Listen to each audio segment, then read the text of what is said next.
What's going on, everyone? Cody Saftik here in the Toronto studios for the Fight Network, and we're now joined on the phone by a man who really needs no introduction in the wrestling world and probably won't need much of an introduction in the mixed martial arts world in the very near future. It's the highlight kid, Bubba Jenkins. Bubba, thanks for stopping by the show. How's your training been going so far? Man, training's going great, man. No injuries, no problems. The weight's coming off like it's supposed to. I'm feeling good. I'm feeling smart. I'm feeling ready. I wanted to call Coyote and see if we can make the fight happen this Friday, but I realized he probably is going to need more time to prepare for me, so I decided not to. Now, in the past, you spent time at American Top Team, but you've also spent a lot of time at the Body Shop over in Lakewood, California. Where have you been spending the bulk of your training for this camp? Yeah, I'm no longer with American Top Team. I love those guys over there. Dan Lambert's one of the greatest and best people that I've ever met in my life. But I'm full-time at the Body Shop. I'm with Antonio McKee and, his crew at the Body Shop, and that's where I spend all my time and every time for the, near future and in every camp, really. Body Shop is where my home is and where I'm developing and getting much better, so it's the best place for me. Now, ATT's obviously got that big name, that big reputation, but the Body Shops always consistently produce a bunch of high-level athletes, and Antonio McKee really is one of the great minds of MMA that maybe doesn't really get the recognition that he deserves. I mean, what's some of the things that he brings to the table for you in your fight camps?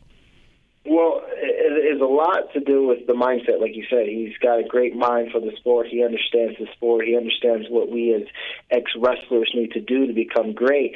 He's been in the sport. He knows it. He's seen what the goods and bads and ins and outs are, and he gives you a roadmap to do a lot that he did, but also to be better than what he did. He doesn't have an ego or pride, and he submits you with something. If you don't ask him what you're doing, he'll continue to submit you with it, and he won't move off the move until you start to ask and develop and wonder why or doing what you're doing. So he really can help you grow. He really has helped me grow, and just his motivational inspiration talks that we have really moved me into a better mindset of what I could be doing to be better as a fighter.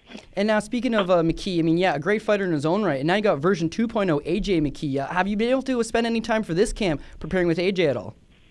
Absolutely. He's my everyday training partner. He's my go-to partner in practice, my go-to sparring partner, and he was perfect for this fight because he's exact same height and exact same reach as Coyote Yamauchi. So, he's obviously more explosive and quicker, but he's got really good submissions, really good slick jiu-jitsu, and he's got a wrestling base. So I would say he's a little bit better fighter than Coyote, and it's been really good preparing for Coyote with AJ 2.0. Now you come into, obviously, with a very, very strong wrestling background, but you've registered now 4 knockouts in your last 7 wins. Are you starting to feel a little more comfortable, or are you starting to feel like you still are a stock wrestler, or are you really starting to grow as a mixed martial artist and consider yourself, very well-rounded now, so to speak?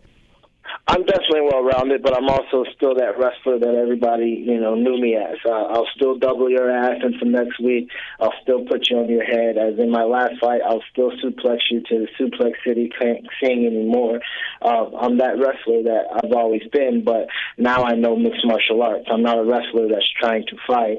I'm a wrestler who knows how to fight, and I will knock your ass out if you don't allow me to take you down. So that's pretty much the mix of the two. Now, in your last fight, just as you mentioned, you used your wrestling fantastic. Slams for days, but most people had that fight 30-27 in your favor. You pretty much won all 3 rounds, and then at the end of it, one of the judges somehow gives it to Jordan Parsons. What's going through your head when you hear split in a fight that you think you dominated? Actually, I just got a question about that. Someone said, what was the hardest thing about that fight? And it was actually seeing the fight, seeing at the end that one of the judges gave it to him. And I just couldn't see how, with it being 8 takedowns to none. He controlled where we were at in the cage, but I controlled what we were doing. It's like, we're in a ballroom and you control where we dance, but I'm controlling what we're dancing. If I say salsa, we're doing the salsa dance. Yeah, it might be over here in the corner, but it's still the salsa dance that I want. And then he moves us to another spot, and I say, okay, let's break dance. And now we start break dancing. I'm controlling what dance we do and what pace we do it at. He's just controlling where, and I don't see how that can win you a fight. I've had a lot of top control. to me, in my mind, that's just controlling my opponent until I let him work to his feet. I never let him up. I just let him work to his feet to get back to what I wanted to do, and that was to stick and move and be good on our feet. Everybody sometimes wants to see that headbanger, my hit, your rock'em sock'em, and I'm not that type of fighter. I'm no Mayweather, but I'm also no Chris Levin. I'll sting you and I'll move before you can, reply back, and that was the main goal, and that was to not fight on emotion.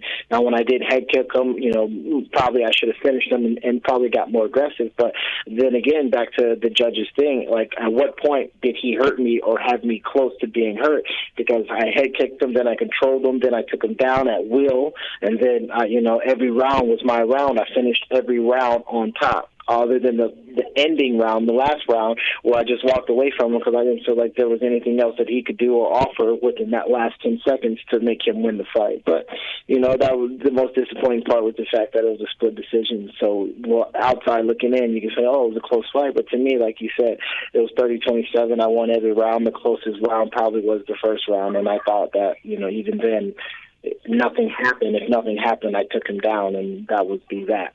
So judges are we can't complain about them because they are who help us understand what the craft and the sport is all about. But sometimes they have questionable decisions, and that is not questionable in itself. So now, obviously, you get the win. You get the win bonus. You're unscathed. It's a happy moment for everybody. But then you look at the record and it says split. And it's almost just that eyesore, that sour taste in your mouth, so to speak. When you go back to the gym, do you reevaluate the performance and say, you know what, I fought well, I fought great, but do I have to change something? Because clearly one judge is looking at something else. Does it make you want to, maybe when I get on top, I got to do something differently? Maybe, as you mentioned, let him work his way up and then take him back down. Or do you think, you know what, it was a good performance, I don't need to change anything about it? No, you never go into that fight thinking, you never come out of the fight thinking, oh, that was a perfect performance, because there's always something that you can do in your fight. Now, do I think that the judge was wrong? Absolutely. But do I think that there was more that I could have done to make it wider of a gap and look upon myself as to why it wasn't a unanimous decision, or why it wasn't this or why it wasn't that? Absolutely. I mean, I analyzed the fight. It was closer on film than it was for me in the cage. There's parts on film that say, oh, he could have did something there, he could have did something, and he could have controlled this, couldn't do that. But as I was in the cage, at no point did I ever feel in danger. At no point did I ever feel like he is winning this position. There was a time I took a shot, and my leg got caught underneath me, and I had to stay there until I can get my hips out without, giving up a good position. And I thought that was really the only part of the fight that, he kind of won in any kind of position. I mean, so I definitely analyzed it. And there's, I gave myself a B-. My wife gave me a C-. So, my coach gave me a B+. So, we have gradings for ourselves after the fight. And, when I can get that belt around my waist, then I can say I fought an A+ fight. But until then, man, I'm the hardest critic on myself other than my wife. And, she just drives me to be better. And I believe that, after looking at that fight, there was tons I could have did that definitely swayed the refs in my favor even heavier than it was. So. Now, March 4th at Bellator 150, you'll be taking on Goiti Yamauchi. This guy's obviously just I don't want to say just a grappler, but predominantly his best skill set is that grappling. And you coming from the wrestling base, there's really not much of a chance that he's going to cleanly take you down. But he does have the option that maybe Bubba tries to take me down and I can work my submission game. Do you go into the fight thinking, you know what, I'm not going to play into his game? Or is this really just another opponent in front of you and you're just going to worry about you? Well, it's a little bit mix of both. It'd be foolish to not think about the things that he is capable of. There's some people that say, I just worry about me and I don't care about him. I don't even watch film. I don't do that. And, that works for some people. And I don't think that it's neither here nor there when it does work for you. I think that to be best prepared as you can before you take an exam. If you take the pre-test or the pre-quiz or and you study what's on the exam for the exam, you're obviously and statistically going to do much better for the exam. So I've watched a lot of his fights. I've watched the Will Martinez fights where he just absolutely couldn't do anything with Will Martinez with any of his submissions and anything on his feet. And then I also watched him absolutely fight well and fight great against his last opponent and Mike Richmond. So I analyze those two things, and I see where he's strong, and I see where he's weak, and I see where he could possibly catch me in certain things. So yeah, I'm definitely going to impose my will upon my wrestling ability because I feel like he can't do anything to me with my wrestling ability. But there are times where I would want to punch him or strike him or do stuff where he can slip in a submission here or there. So I'm cognizant of that. I'm knowledgeable of the fact that he can bring things to the table. He wouldn't be in this position. He wouldn't have the record that he has at 19-2, and he's a formidable opponent in every meaning of the word. Now, as you mentioned, he's a formidable opponent, and a win over him would put you on a 3-fight winning streak. I mean, you smashed up Joe Wilk pretty good. And then the Jordan Parsons fight, I mean, I think most people thought that was pretty unanimous. A win over Goiti puts you on that, a good 3-fight winning streak and definitely aligns you at the top of the division for a potential featherweight title crack. Now, last question, really. I mean, Daniel Strauss is the champion at 145, and I know you've moved away from ATT, but you definitely have a good relationship with the guy still over there. What's your personal relationship with a guy like Daniel Strauss?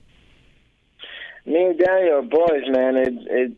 It's hard to say, call out. I want to call out the champion. When you don't know the guy, it's easy to say, after this fight, I want the champ. I want the champ. And of course, for my family, for myself, for everything that has to do with the Bubba J team, of course we want the champion. Of course we want the belt. But him being a friend, it's simply just. If I was the champion and anyone was to come take my belt, I'd rather it be a good friend or somebody that I know. And that's the only way that I can put it. If I'm going to take a belt, I'd rather it be from a stranger. But if it's my belt, I'd rather it be taken by a friend. And I believe he knows that I'm coming. He's not naive, and he like all fighters in weight classes and in division, looks around them and say, who's getting better, who's winning, who's not winning, who can I smash, who will be a tough fight. I mean, we analyze the whole situation. It's not just, we're going out there and being rockin' fucking robots and next fight anybody, kind of thing. You definitely analyze your career like any stock or lawyer or someone would analyze the attributes that they bring and the attributes that the other employees around them bring to the table. So when we analyze that, he knows that I'm coming. He understands that I'm winning. He knows that if I beat Yamauchi, I could be close to being next in line. So that's something that we haven't talked about personally, but we have talked, and we are good friends. And it's just that elephant in the room. But we both have families. We both are good friends, and we both know that we have fought friends in the past. There's times where we have sparred together. There's times where I've wrestled Darian Caldwell, but he was a good friend before the match, and he was a good friend after the match. There's times that I've wrestled, and I mean, even brothers fight, so there's times where you just have to bite the bullet and get the job done, and at the end of the day, it's not a relationship, it's a business. But after the business is done, you can go back to having that relationship or not, because sometimes it becomes sour, but for the most part, I'm doing it for my family. Loyalty to my family is the bottom line. Now, you bring up wrestling, and I can't let you get off the phone with asking you this last question, but I've always considered that winning the NCAA Division I title is very much one of the hardest things that an athlete can do, a male athlete can do in any type of sporting event, and you did so. Now, what would be a bigger accomplishment, your 2011 NCAA Division I title from Arizona or winning a world championship in mixed martial arts? What would be the more significant accomplishment for Bubba Jenkins? Man, that is a tough question. I would say the odds that I had to bury through and go through to win a national championship after having surgery so close to the national tournament, wrestling an undefeated guy who I used to be teammates with in Philadelphia, basically away, there were so many things leading up and against me for me to have done that and then to achieve it that, it's hard to say that that isn't the toughest thing and the best achievement, other than me having a son. That is the biggest achievement of my life. But when I win, not if I win, but when I win the belt, it will be hard in that moment to say that winning nationals was bigger. But right now, as it pertains to today, winning a national championship was the greatest feat of my life. But when I become world champion in Bellator, it will be hard to say different at that moment.